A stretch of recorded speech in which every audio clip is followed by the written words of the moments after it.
Hey, Don here. Well, the actuator for my Grapple is toast. I've tried working on this thing. It just is locked up solid. It just froze. It's whatever you want to call it. It will no longer turn. So that's a bummer. So what did I do? What does everybody do? Jumped online, started doing some research, found a couple videos, and one of them was somebody from Worksaver, the company that builds this particular electric Grapple, talking about a new actuator they came up with. They modified things. Instead of the slip clutch design, which I'm sure that's what finally fried this one, because my switch, my old first gen rocker switch, kept getting caught. So that was a problem. So they changed the switch. They changed the slip clutch to, they put a potentiometer, I believe is what they said, in. So now when the ram goes to the end of its travel, it just ramps it down and stops the power. So that's how it works now.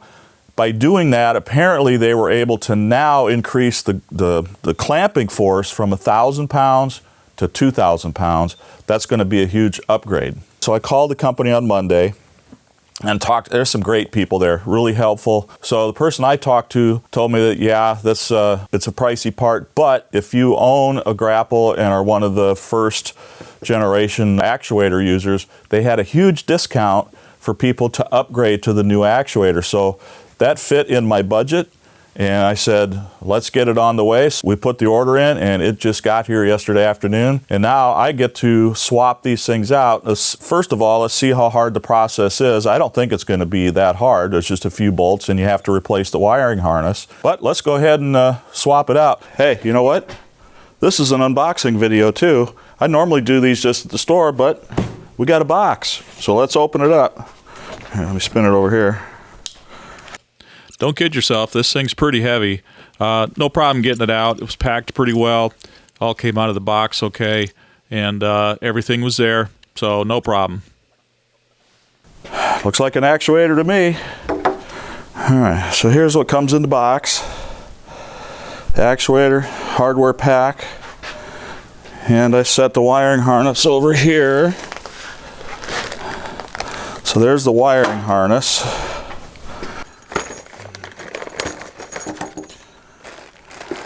Hardware pack includes a couple big bolts. Oh, that's got a sleeve on it. So some wiring harnesses to hook on the Grapple and some smaller ones here. So a wiring harness. Looks very similar to the original, except it is a new button. Yeah, I like that a lot better than the old one. So that'll be nice. This end hooks to the battery. Got your positive, and let me look and see what kind of. It's a 40 amp, which is good because the other one was 30, and that was pretty much on the edge. So I think they beefed up the wires a little bit, put a 40 amp. So that'll be good. And of course, there's a connector that hooks the Grapple on, and the control is a separate wire. And this is what's new as well. I guess this controls the potentiometer. So now you got two connectors to snap on. You got your main power and then your control connector. First thing I want to do is get all the old stuff off. Let's get this guy off. Oh, it's just hand tightened. That's right, I had to take it off to get the old one off. So get that out of here. And so there's their main support bar that keeps it from twisting. The larger of the two bolts goes on top here, and that's where it's got that sleeve or collar, and that protects the metal from wearing out when it pivots. There's that sleeve, the old one, so let's go ahead and get a hammer and knock that out. Okay, that's good. All right, that's clean. Let's get this sleeve in there.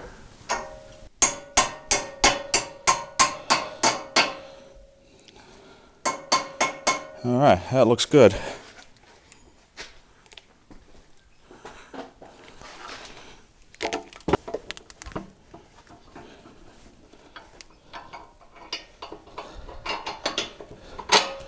All right. Once I got this upper bolt in, I had to come up with a creative way, since I didn't have the wiring harness hooked up yet, to lift that grapple up to line up that bottom bolt hole. And I think this crank up platform worked great for that. There you go. There's a plan for you. All right, let's get this tightened up. There's no paperwork in here, so I don't know if there's any torque specs, but I'm just putting these pretty tight. They're nylock nuts, so they'll stay. And that's it. That's the swapping out the actuator. So now, let's get set up and try to get that wiring harness. So this old one comes off, 7/16 bolt. Gets you to the bottom of this box.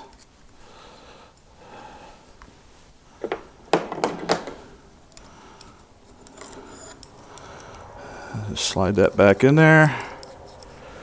And then a 5/32 Allen wrench will loosen this up. Putting the new controller on is exactly like the other one came off. Try to clean things up and get it close in position.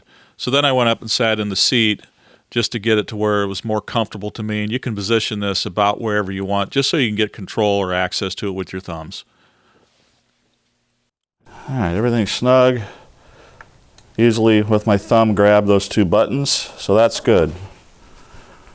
Okay, so let's get this old harness off of here, which means I got to cut a bunch of plastic zip ties. So I dove in and started cutting the zip ties. I had no idea I put that many in, but it's probably better to have more than too few. I just kept working until I got that actual cable all the way loose, all the way down to the grapple. And once I got that done, then all I had to do was get into the battery compartment and get that part. Okay, so to get to the battery, the first thing we got to do is get this out of the way. That's held on with a rubber strap. Then this is the John Deere 3038E, by the way. Let's get the negative off first. Okay, so those are unhooked. Let's get the stuff connected here.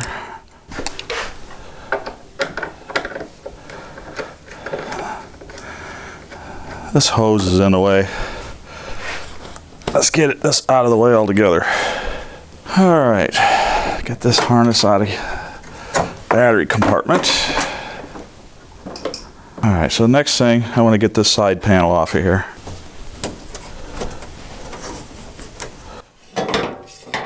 Okay. We're gaining on it.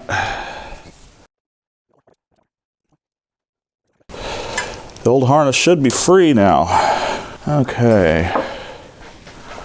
All right, here it is.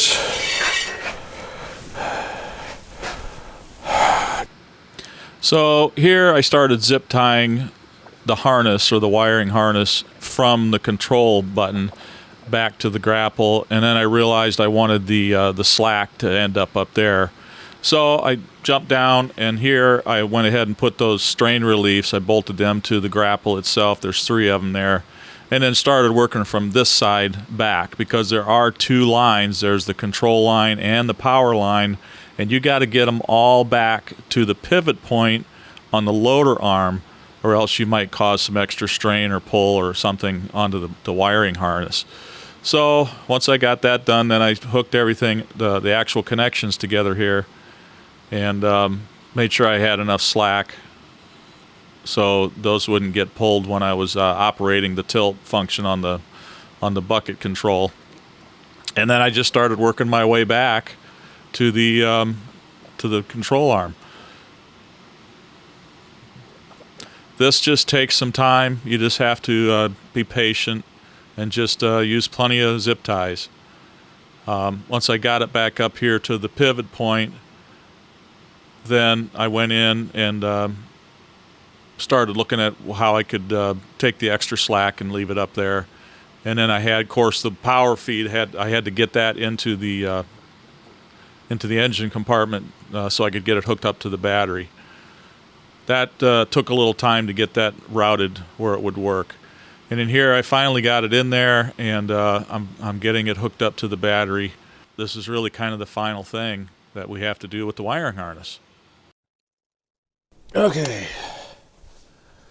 All right, that is hooked up. Now for the moment of truth.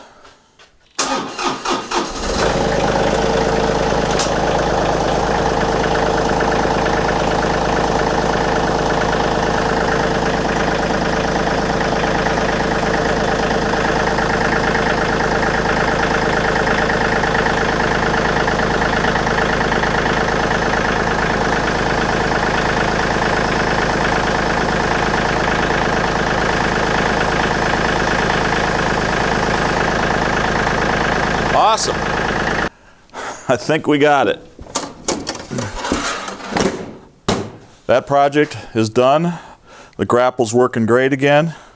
I'm really interested to see how it helps with having that extra 1,000 pounds of grapple force, or grabbing force.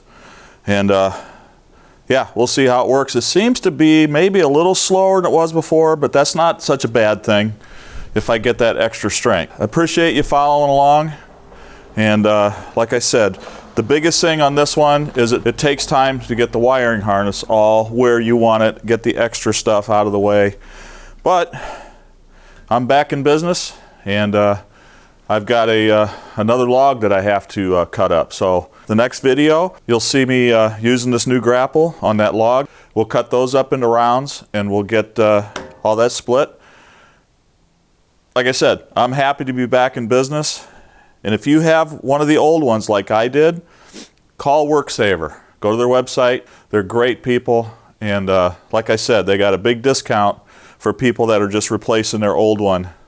And I think this is going to be a home run for us. So that's it for me. We'll see you guys next time.